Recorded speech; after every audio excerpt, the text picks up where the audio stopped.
Chapter 4. And again he began to teach by the sea, and a great multitude was gathered to him, so that he got into a boat and sat in it on the sea, and the whole multitude was on the land facing the sea. Then he taught them many things by parables, and said to them in his teachings, Listen, behold, a sower went out to sow. And it happened, as he sowed, that some seed fell by the wayside, and the birds of the air came and devoured it. Some fell on stony ground, where it did not have much earth, and immediately it sprang up, because it had no depth of earth. But when the sun was up, it was scorched, and because it had no root, it withered away. And some fell among thorns, and the thorns grew up and choked it, and it yielded no crop. But other seed fell on good ground, and yielded a crop that sprang up, increased, and produced, some 30-fold, some 60, and some 100. And he said to them, He who has ears to hear, let him hear. But when he was alone, those around him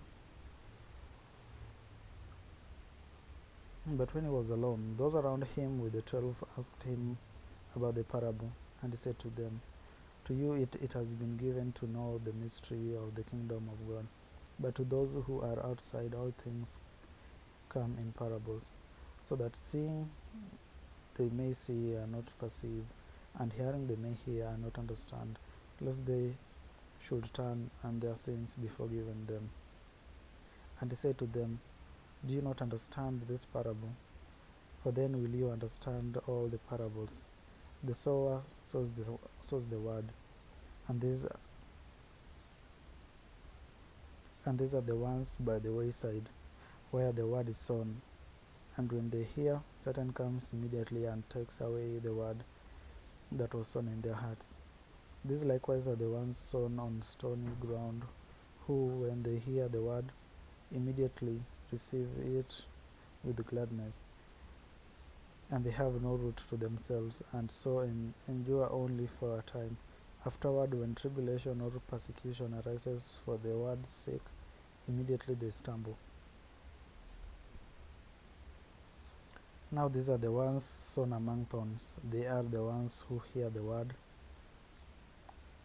and the cares of this world, the deceitfulness of riches, and the desires of other things entering in choke the word, and it becomes unfruitful. But these are the ones sown on good ground, those who hear the word, accept it, and bear fruit, some 30-fold, some 60, and some 100. And say to them, Is a lamp brought to be put under a basket or under a bed? Is it not to be set on a lampstand? For there is nothing hidden which will not be revealed, nor has anything been kept secret, but that it should come to light.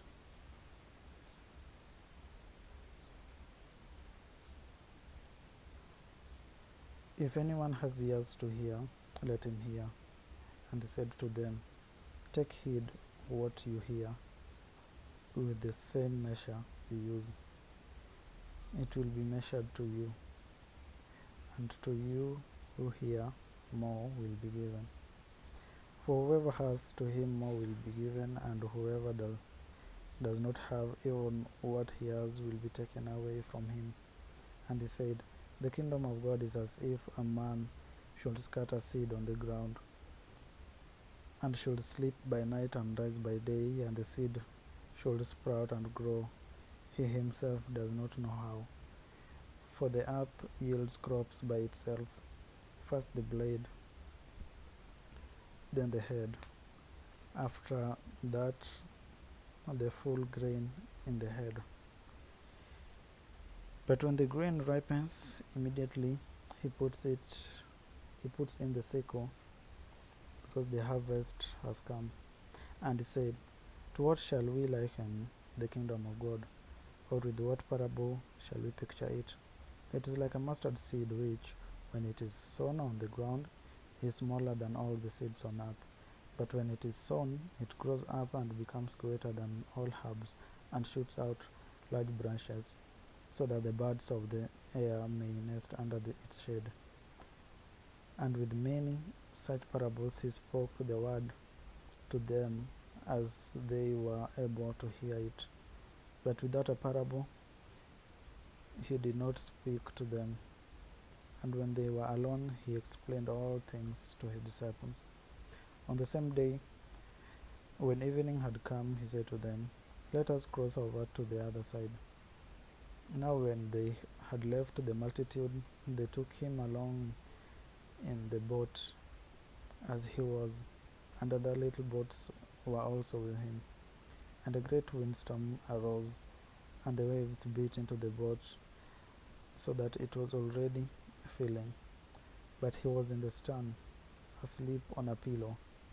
And they awoke him and said to him, "Teacher, do you not care that we are perishing?" Then he arose and rebuked the wind and said to the sea, "Peace, be still." And the wind ceased, and there was a great calm. But he said to them, "Why are you so fearful? How is it that you have no faith?" And they feared exceedingly and said to one another, "Who can this be, that even the wind and the sea obey him?"